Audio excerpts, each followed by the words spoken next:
Perkenalkan, nama saya Denusi Basukorkusuma dari program studi D4 Keselamatan Kesehatan Kerja Sekolah Vokasi Universitas 11 Maret. Nah, di sini saya akan menjawab soal ujian komprehensif untuk jenis skill. Nah, di mana soal kali ini adalah ada seorang wanita umur 40 tahun yang bekerja pada suatu perusahaan sepatu. Nah, pekerjaan tersebut dilakukan dengan mengelem sepatu.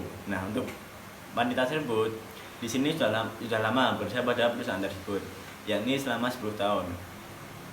Nah, pada suatu hari wanita tersebut datang pada suatu klinik.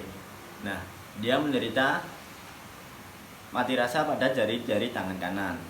Nah, keluhan tersebut sudah memberat sejak 5 tahun yang lalu. Perusahaan tersebut merasa agak kesulitan mengancing baju. Nah, sepulang bekerja di industri sepatu ini, pekerja ini tidak ada pekerjaan lain selain hanya sebagai ibu rumah tangga. Tidak ada keluarga yang menderita sakit. Tapi dia memiliki seorang ibu yang dimana ibu tersebut mengalami penyakit kencing manis selama 3 tahun. Nah, 3 tahun. Nah, informasi hasil pengukuran bensin di industri sebesar 1 ppm. Nah, untuk pertanyaannya adalah sebagai ahli K3, hal apa yang dapat saya lakukan untuk membantu dokter perusahaan untuk menggunakan 7 langkah diagnosis penyakit akibat kerja. Nah, 7 hal mendiagnosis PAK. Yang pertama, menentukan diagnosis klinis. Nah, hal ini ada 8 sebagai berikut. Yang pertama, anamnesis. Yang kedua, pemeriksaan fisik. Yang ketiga, pemeriksaan penunjang.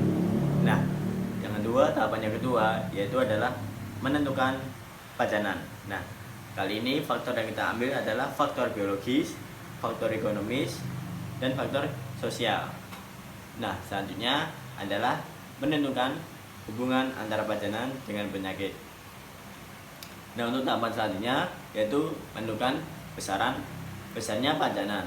Nah, untuk hal ini penentuan besarnya pajanan dapat dilakukan secara kuantitatif dengan melihat data atau pengukuran lingkungan dan masa kerja, atau secara kualitatif dengan mengamati cara kerja pekerja tersebut.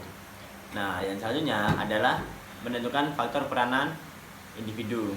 Nah, kali ini peranan individu yang dimaksud adalah faktor yang mempercepat terjadinya penyakit akibat kerja atau juga menurunkan kemungkinan penyakit akibat hubungan kerja yang seperti genetik atau juga kurang tertib dalam menggunakan alat pelindung diri. Nah, jadi hal tersebut para pekerja jarang menggunakan APD. Di sisi lain, banyak para pekerja mengakui dalam menggunakan APD menjadi susah atau kurang nyaman dalam melakukan pekerjaan tersebut. Nah, untuk tahapan selanjutnya yaitu menentukan faktor lain di luar pekerjaan. Nah, yang dimaksud faktor lain di luar pekerjaan ialah pajanan selain di tempat kerja, faktor gaya hidup yang dapat menunjang terjadinya penyakit dan lain-lain. Nah, untuk hal ini yaitu dapat disimpulkan bahwa faktor di luar pekerjaan adalah hal-hal yang dilakukan pekerjaan tersebut di rumah ataupun di lingkungan lain. Nah, untuk tahapan yang terakhir ialah menentukan diagnosis penyakit akibat kerja.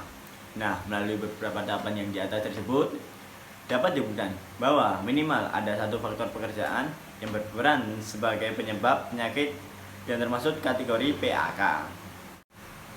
Karena pekerja saat bekerja tidak menggunakan sarung tangan dan masker, nah akibatnya pekerja terpapar debu dan zat kimia benzema.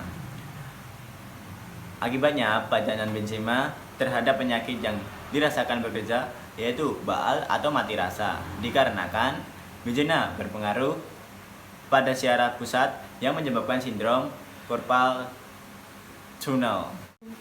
Apakah sih sindrom carpal tunnel?